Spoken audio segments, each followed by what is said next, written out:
নমস্কার বন্ধুরা, দীপিকা রান্না বাগান একটা নতুন ভিডিওতে আপনাদের সবাইকে স্বাগত। এই দেখুন বাজার থেকে কত ঘ্যাটকল নিয়ে এসেছি। ঘ্যাটকলগুলো কিন্তু খুবই ভালো, লম্বা লম্বা আছে। ঘ্যাটকলের পাতা দিয়ে একটা রেসিপি করব, আর এই ঘ্যাটকলের ডাটা দিয়ে একটা রেসিপি করব। কীভাবে ঘ্যাটকলের ডাটা এবং পাতা দিয়ে রেসিপি তৈরি করব আপনারা প্রথম থেকে ভিডিওটা শেষ অবধি দেখতে থাকুন। বন্ধুরা এই দেখুন, এই যে কচি কচি পাতাগুলো আছে, এই পাতাগুলো আমি রেখে দিচ্ছি। এই পাতা দিয়ে একটা রেসিপি করব, আর এই পাতাগুলো আমি এইভাবে কেটে রেখে দিচ্ছি, আর এই ডাটাগুলো আলাদা করে রেখে দিচ্ছি। এই ডাটাগুলো আমি পরে আপনাদের কেটে দেখাবো। যে পাতাগুলো একটু বয়স হয়ে গেছে সেই পাতাগুলো আমি নেব না, কারণ ওই পাতাগুলো খাওয়া যায় না। কচি পাতাগুলোই খেতে হয়, এরকম ছোটো ছোটো কচি পাতা। বন্ধুরা এই পাতা দিয়ে একটা রেসিপি তৈরি করব, আর এই ডাটা দিয়ে একটা রেসিপি তৈরি করব। এই যে ডাটা দিয়ে একটা রেসিপি হবে, আর এই পাতা দিয়ে একটা রেসিপি হবে। বন্ধুরা এই ঘ্যাটকলের ডাটা থেকে পাতাগুলো আমি কেটে নিয়েছি, এখন ডাটাগুলো কাটবো। কীভাবে ডাটাগুলো কাটবো আপনারা দেখতে থাকুন। এই দেখুন, এইভাবে আঁশটা ছাড়িয়ে নিতে হবে। ঘ্যাটকলের ডাটা থেকে আঁশ না ছাড়ালে না সিদ্ধ হয় না এবং খেতে ভালো লাগে না, তাই এইভাবে আঁশটা সেরে নেব।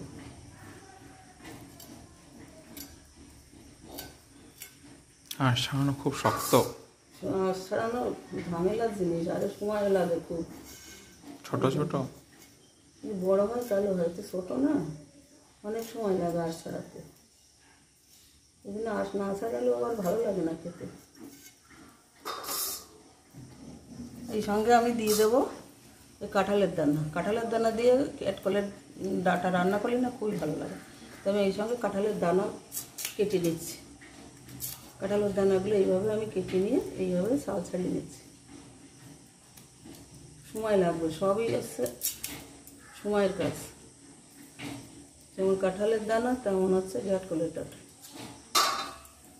এইভাবে আমি কাঁঠালের দানাগুলো কেটে নিয়েছি। এই দেখুন বন্ধুরা, এই দেখুন আমি সব ঘ্যাটকলের ডাটাগুলো কেটে ধুয়ে পরিষ্কার করে নিয়েছি। এখন এটাকে একটু ভাপ দিয়ে ফেলে দেবো। জল ফুটে গেছে কড়াইতে, আমি দিয়ে দিচ্ছি ঘ্যাটকলের ডাটা। সেই সঙ্গে কেটেছিলাম কাঁঠালের দানা, সেটাও এই সঙ্গে ভাপিয়ে নেব। ধরে আমি ঢেকে দিচ্ছি। জলটা ফুটিয়ে গেছে, আমার ডাটাগুলো ভাপানো হয়ে গেছে, আমি এখন নামিয়ে নিচ্ছি। জলটা ঝেড়ে নেব। কড়াইতে দিয়ে দিচ্ছি সর্ষের তেল।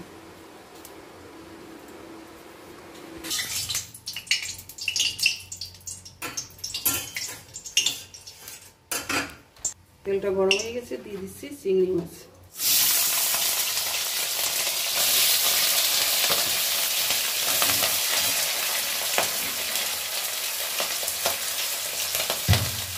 এবার দিয়ে দিচ্ছি হালকা করে লবণ, হালকা করে হলুদ গুঁড়ো দিয়ে চিংড়ি মাছটা একটু লাল লাল করে ভেজে নিচ্ছি।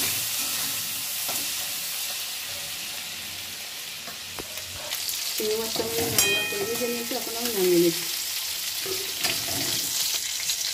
দিচ্ছি থেতো করা রসুন, রসুনটা লাল লাল করে ভেজে নেব। রসুনটা লাল লাল করে ভেজে নিয়েছি, আমি এটাও নামিয়ে নিচ্ছি। রসুন ফোড়নে দিয়ে দিচ্ছি দুটো শুকনো লঙ্কা।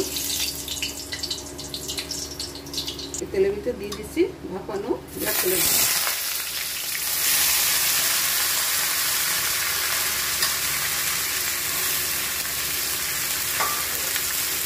দিয়ে একটু ভেজে নেব।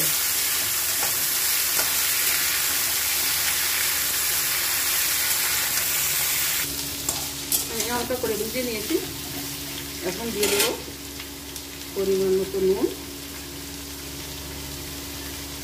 পরিমাণ মতো হলুদ গুঁড়ো, আর দিয়ে দিচ্ছি জিরে ধনিয়া বাটা আর কাঁচা লঙ্কা বাটা। দিয়ে ভালো করে কষিয়ে নিচ্ছি।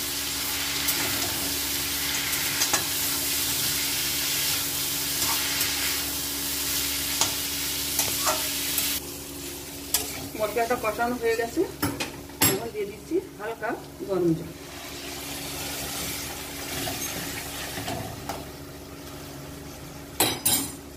এর সঙ্গে দিয়ে দিচ্ছি ভেজে রাখা রসুন আর চিংড়ি মাছ।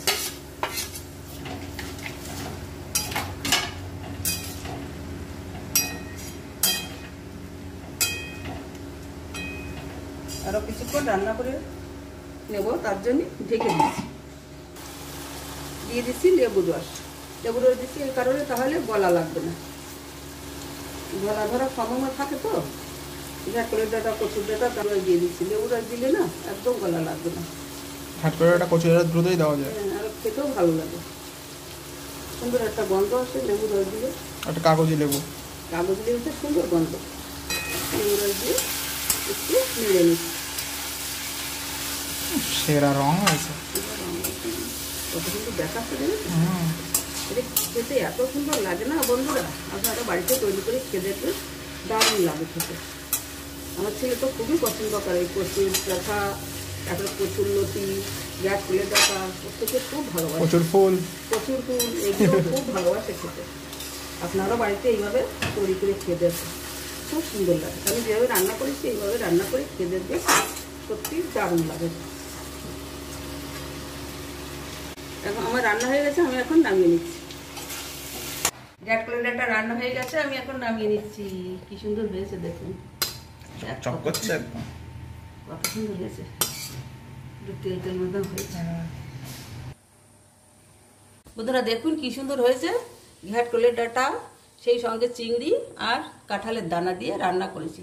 কেমন হয়েছে আমাকে কমেন্টে সবাই জানাবেন। দেখা হচ্ছে পরের ভিডিওতে। যারা এই ভিডিওটি ফেসবুক থেকে দেখছেন তারা পেজটিতে ফলো করবেন। ধন্যবাদ, সবাই ভালো থাকবে।